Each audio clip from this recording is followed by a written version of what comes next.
For more information on developments during this first full week of the Synod on Synodality, I'm joined by my colleague Shannon Mullen, reporting from Rome. He's the editor-in-chief of the National Catholic Register. Shannon, it's great to have you here. What can you tell us about how this Synod is organized? We're sitting in kind of a black box. We can't get in there. We don't know too much. So practically speaking, where do people sit? How are they grouped?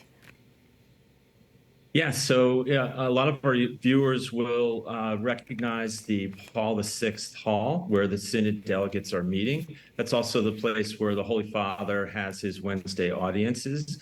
So all those seats have been removed, and there are round tables there. There's about 36 tables. There are 365 delegates, and they're assigned to tables. About a dozen or so people will gather around those tables. They have monitors and laptops and things like that, so it's pretty teched out. And that's really where the bulk of the action is happening, is right around those tables. I should add that Pope Francis is also one of the 365. He also sits on one of those tables. So that's what you see if you were to enter the hall. As journalists, we don't get that opportunity really, but that's what you would see, these tables. I mean, it's a little bit like your parish basement writ large. And many people are saying that those groupings have stacked the deck. But there is also some surprising things coming out of that. A picture of Cardinal Mueller and Father James Martin standing together after trading books, apparently. Is this setup stacking the deck, as I mentioned, or is it allowing for this broader conversation where opposing views can dialogue? Oh, so you're right that those encounters, those sort of odd matchups, they're absolutely happening. Reporting in the Register this week, we're very interested in who's sitting with whom and what they're talking about. So as the different rounds of discussions progress, those tables get mixed up and people get assigned to tables with a new group of people based on their spoken language, but also based on their preferences for discussing certain topics.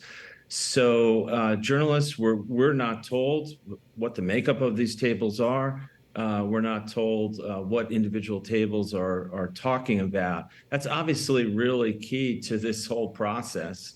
But the likelihood is that you're getting people, like you mentioned, Father Martin and Cardinal Mueller interacting. They can't avoid it they can't avoid one another in the setup that they have at the Synod. Right, it's a big group, but it's also a small group. Well, part of those discussions, those summaries, go straight to the Vatican and the heads of the Synod. But the Vatican has a little problem. It's neither confirmed nor denied that some of its Synod documents and those summaries with private deliberations have been not made secure. What can you tell us about this?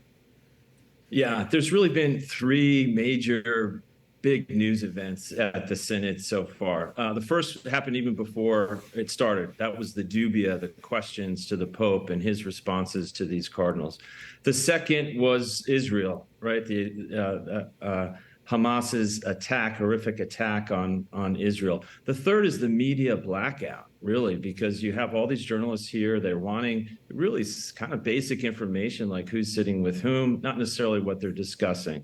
So today's story was a bit of a blockbuster. The Pillar Catholic outlet published a story saying that they were able to view the internal supposedly private documents of these working groups, the assignments, who's assigned to what group, and then their reports for the first round of discussions. They said they were able to do this, that this wasn't a hack, that this was something that they were tipped off that really all you needed was a link. And once you got that link, you were able to get into this server where all these documents are being kept. So that's a really big story. Actually, the Vatican had very little to say about that today. There was not a press briefing. There is one tomorrow. I expect that to be really a major theme of questions from the journalists. Well, I'm sure you'll be tomorrow. asking lots of questions there. Shannon, we only have time for one more question. Because of this leak or potential leak, I do want to ask you, earlier this week, one of the topics was LGBTQ inclusion from the working document of the Synod. What can you tell us about what occurred and what came out of that? What might come next? Yeah, so that was one of the 5 subtopics was inclusion of marginalized people, including LGBTQ and other people on the fringes, on the peripheries. That was one of the 5 subtopics. So the process that we just described, these individual groups, and not every group discussed that, by the way. So only certain groups of the 34 or so tables would have discussed that. They would have had meetings. People would have gotten a chance to talk.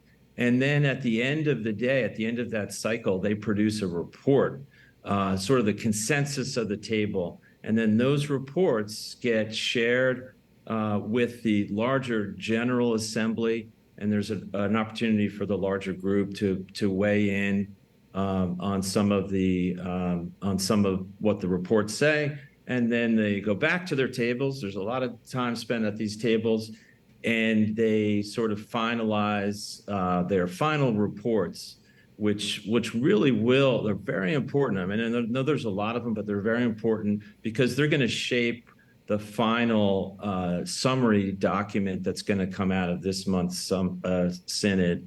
And so all those reports, we don't know what's in them. Maybe the Pillar does, since they've had a sneak peek, but we don't know what's in them. But they do loom very large in this process. Well, we're looking forward to seeing what you can find out for us, and we hope you enjoy some good pasta for us while you're in Rome. Thank you, Shannon. Thanks, Montse.